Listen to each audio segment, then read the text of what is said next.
I found the brain goo depository. You were right about your android coming here for this. Cyborg juice. Biomed gel. Looks like it was spilled recently. I ain't no brain surgeon, but I know my electronics.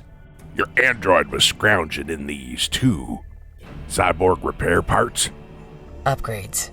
This sort of tinkering around with cybernetics generally doesn't end well. There's already more than enough cybernetic horrors roaming the wasteland. You were saying something about a mechanical monstrosity that roamed the land back during the Enclave times. Yes, a fellow called Frank Horrigan. Back then, very few people knew that the Enclave even existed. They used their vertibirds to fly across the wasteland and drop their agents off on secret missions, and Horrigan was the most inhuman of their operatives.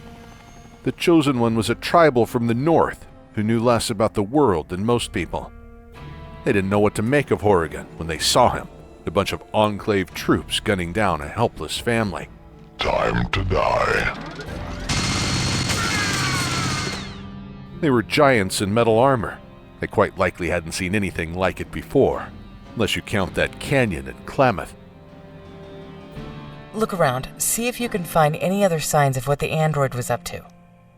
Here, I found these old pre-war police headsets.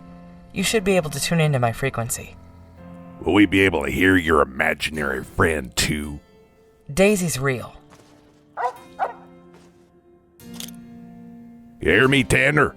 How about your dog gun? My name is Daisy. I like it when people say my name. It makes my ears twitch. Well, how about that? She is real. Everyone else on this frequency? You're fine. How do I sound? Coming in a little garbled. I hate to say this, but keep talking while you adjust your frequency, and I'll let you know when you're coming in clear. I have a crazy idea. How's about you tell us a story? I can hear the metal man clearly. Hello, my name is Daisy. What is yours? Well, howdy there, Daisy. People call me the Storyteller, but my real name is... I like that name. I go by two names as well. You can also call me Good Dog. Good Dog.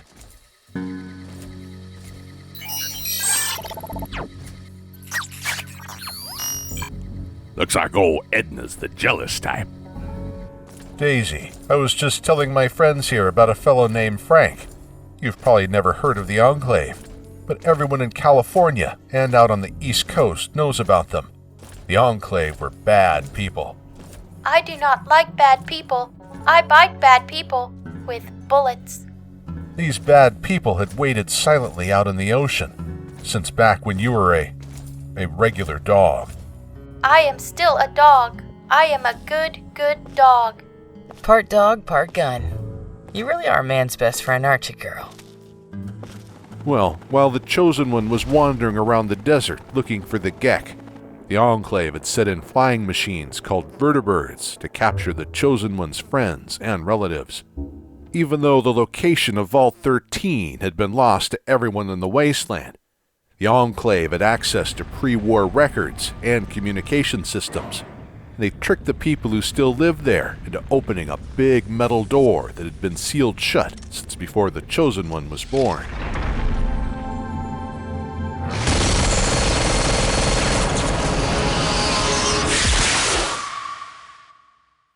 Why did no one bite the bad people? Well, the Brotherhood of Steel was evaluating the situation, was preparing a strategic, long-form plan of action. You're coming in clear now.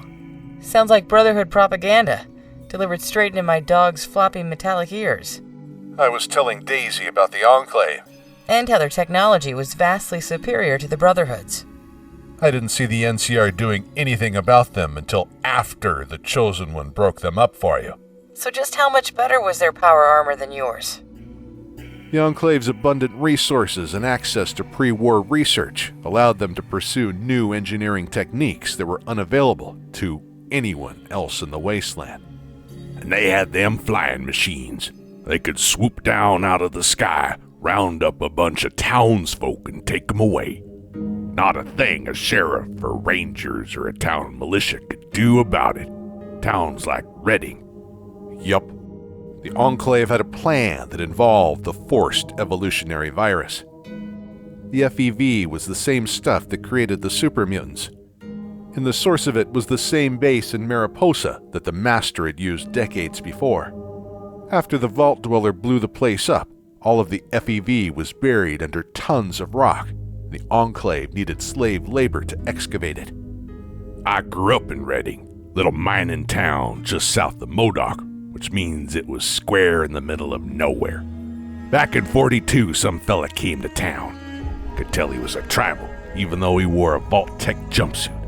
Said he was a chosen one among his people, and that he sought the Holy Gek. He helped out around our town. Anytime someone had dirty work and a few caps to spare. I told him about my problems, hoping the big damned hero would save the day for me like in the comic books. My dad's a miner. His name is Melchior, just like mine. He went away with some men dressed in metal clothes. I hope Dad comes back soon. I miss his magic tricks. Damn. Sorry, Junior. I guess even the Chosen One couldn't rescue everyone. Oh, that Chosen One found my pa all right. Found him and killed him on the spot. Then he came back to Redding and didn't have the nerve to look me in the eye and tell me he'd done it. Can't be the same Chosen One. When I grew up, I followed in the Chosen One's steps. Learned where the Enclave took my pa and the other miners, and saw the Chosen One's handiwork for myself. But that's a story for another day.